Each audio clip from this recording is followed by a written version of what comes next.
As we mentioned earlier on the program, Ukraine has suffered what is deemed one of the largest drone attacks to date, taking the danger closer to NATO borders.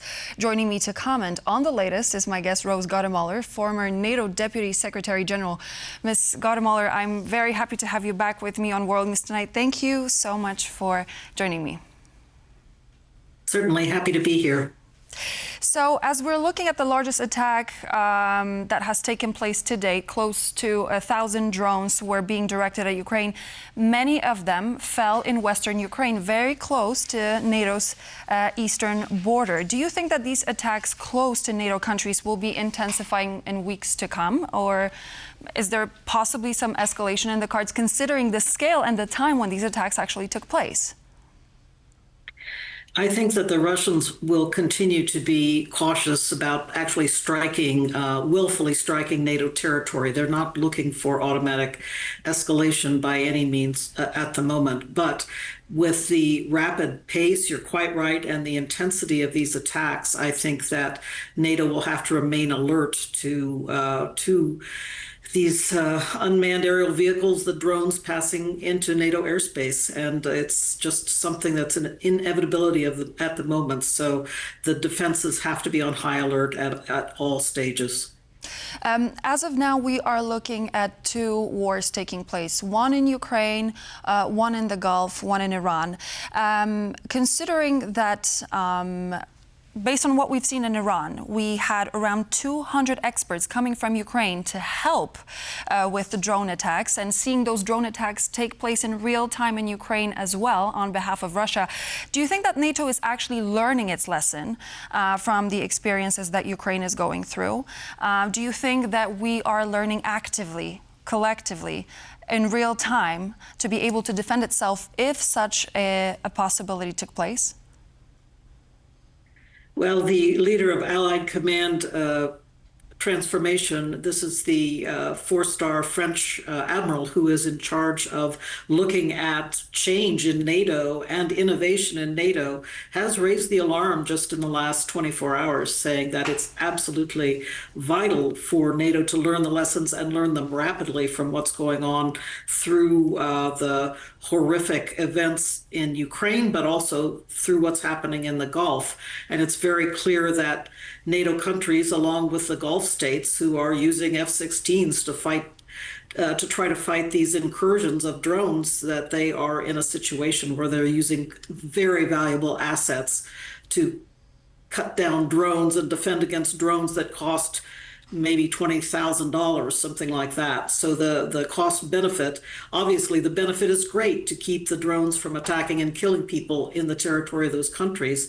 But in terms of the cost to the militaries, even in the very well-to-do Gulf states, it's a high cost to bear, and something that NATO countries are going to have to be very mindful of looking to the future. We need cheaper means of defending against these unmanned aerial vehicles. I would like to take us back to one of our reports here on World News tonight, talking about Ukraine actually responding in kind to Russia when it comes to some of the port cities by the Gulf of Finland. As a result, Ukrainian drones happened to cross into NATO airspace, with the countries taking the right measures in order to protect the local civilians. We saw that happen in the Baltic states just right now. Do you think that this could be something that is going to be held against Ukraine in the future, potentially?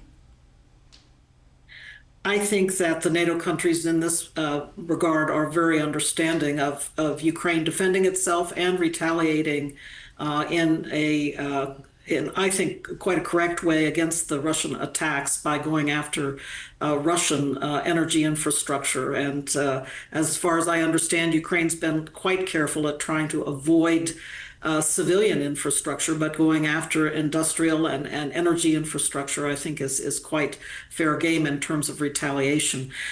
But it does mean that I think it's very important for NATO capitals in these border areas to be very alert to what is happening when these drones enter their airspace, and not to assume immediately that it's an escalation from the Russian side, but to nevertheless be alert to that possibility, and of course put the top priority on defending against any loss of life or damage to property from these kinds of stray drones coming into NATO territory. Earlier today here on TVP World by Braže, Latvian Foreign Minister spoke to my colleague Aaron Demon for On the Record. At one point, the discussion focused on Ukraine's intelligence suggestions that Russia is actually going to plan and strike and attack the Baltic states by 2027. In response, this is what Ms. Braže had to say, quote, "I have no idea why Ukrainian officials would say something like that. It's just not true. Russia doesn't have any capacity to conduct war with NATO countries and Ukrainian officials," unquote. She also stressed that this would damage Ukraine's own will to join NATO. How do you read into these words, considering that there is a part of information coming from Ukrainian intelligence, and then we have the opposition coming from the Baltic states? Well, I have a huge respect for Minister Braže, and so I take what she has to say at face value. I think, of course, the Latvians have their own intelligence analyses, and so they are also working with good information, I would think. As always, when there are intelligence reports that are dueling and risk assessments and threat assessments that are dueling, it's important to take into account all possible information and at the same time be prepared for anything. And that is the purpose of the NATO alliance, to be prepared to defend itself against any threats that may emerge. So I think this is one that we have to continue to watch very carefully and closely. I will say that the Russians have suffered a great deal. They've lost an enormous number of people and an enormous amount of weapons and equipment in this war against Ukraine. And so it is, I think, a good question whether they would have any military capacity to attack NATO countries when they would be at risk of the NATO countries responding as a whole against Russia. And the risk of that kind of all-out war is something I do think that they have really wanted to avoid from the beginning of their aggression against Ukraine. And a final question, because unfortunately our time on the program is coming to an end. As a person with extensive experience when it comes to NATO structures, considering the events in the Middle East, considering everything that's been happening, the whole dynamic in terms of conflicts, do you think that the NATO structures, the NATO alliance, are actually going to undergo some significant structural or political changes in months and years to come?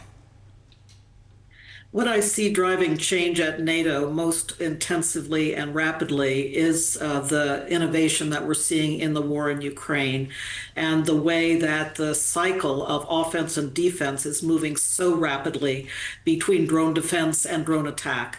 And we're simply going to have to, in the NATO alliance, be faster on our feet in terms of being able to engage in that kind of cycle, because that is the way innovation and technology is going to go in future. So I don't think fundamentally the structure of the alliance will need changing particularly, but NATO's ability to cope with innovation is going to have to undergo some enormous changes, in my opinion. Thank you. Rose Gottemoeller, former NATO Deputy Secretary General, was my guest on the program. Pleasure as always. Thank you. And so this would be all for now. Thank you for joining. I'm Claudia Czerwińska, and I hope to see you back here on TVP for more news and features. But until then, good night.